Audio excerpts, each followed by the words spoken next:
Hi friends, ఈ వీడియోలో మనము రోజువారీ రాశి ఫలాలలో వృషభ రాశి వారి గురించి తెలుసుకుందాం.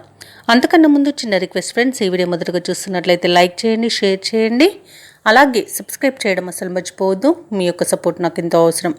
ఇక వృషభ రాశి వారికి ఈరోజు చూసుకున్నట్లయితే ఇంట శుభకార్యాలను నిర్వహిస్తారు. చేపట్టిన పనులన్నీ కూడా విజయవంతంగా పూర్తవుతాయి. వృత్తి వ్యాపారాలలో నూతన ప్రోత్సాహకాలను అందుతాయి.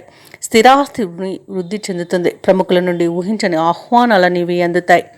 ఇక ఈరోజు వృషభ రాశి వారికి ఆశించిన ధనయోగం అనేది కలుగుతుంది.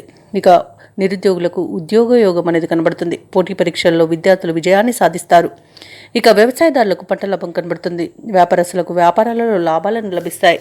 రాజకీయ నాయకులకు అనుకూలత అనేది ఏర్పడుతుంది. ఇక భూ క్రయ విక్రయాలలో ఎవరైతే రియల్టర్స్ ఉన్నారో వారు మంచి లాభాలను అందుకుంటారు. ఇక షేర్ మార్కెట్లలో ఎవరైతే పెట్టుబడులు పెడుతున్నారో వారు రెట్టింపు లాభాలను అందుకోగలుగుతారు. ఇక వృషభ రాశి వారికి ధనధాన్య అభివృద్ధి అనేది కలుగుతుంది. శుభవార్తలను వినడం జరుగుతుంది. ఇక ఈరోజు భాగస్వామ్య వ్యాపారం చేసే వారికి మంచి లాభాలు అనేవి లభిస్తాయి. సోదర మైత్రి అనేది ఏర్పడుతుంది. అలాగే కోర్టు వ్యవహారాల్లో కూడా అనుకూలమైన తీర్పు మీకే లభించే అవకాశం కనిపిస్తుంది. ఇక ఆస్తి పంపకాలలో ఆస్తి లాభ సూచనలు ఉన్నవి. అనుకున్న పనులు అనుకున్నట్టుగా చేయడంలో ఈరోజు మీరు ముందుంటారు.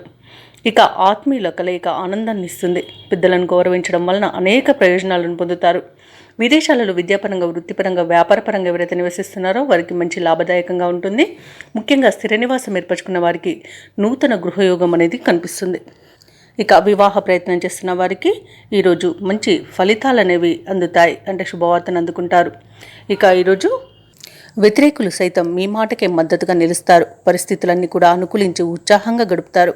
కుటుంబంలో నూతన ఉత్సాహం అనేది ఉంటుంది. పాత మిత్రులను కలుసుకుని ఆనందంలో మునిగిపోతారు.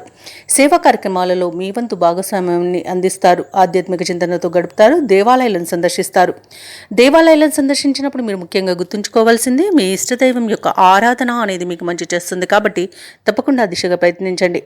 ఇక వ్యాపార వాణిజ్యవేత్తలు ఎవరైతే ఉన్నారో వారికి ఈరోజు మరింతగా కలిసి వస్తుంది. ఇక ప్రభుత్వ ఉద్యోగులు ఎవరైతే ఉన్నారో వారు విధులు ఆశాజనకంగా సాగుతాయి. రాజకీయ నాయకులకు, పారిశ్రామికవేత్తలకు సమస్యలు తీరి ఉపశమనం లభిస్తుంది. ఇక ముఖ్యంగా విద్యార్థులకు కొత్త విద్యా అవకాశాలు అనేవి అందుతాయి. మహిళలకి కుటుంబంలో గౌరవం పెరుగుతుంది. ఇక వృషభ రాశి వారికి ఈరోజు అదృష్ట రంగు కాఫీ, ప్రతికూలమైన రంగు నేరేడు, అదృష్ట సంఖ్య 8. ఈరోజు వృషభ రాశి వారు దత్తాత్రేయ స్తోత్రాలు పఠించడం వలన మంచి శుభ ఫలితాలను పొందుతారు. అలాగే పనులలో వచ్చే ఆటంకాలని తొలగించుకోగలుగుతారు.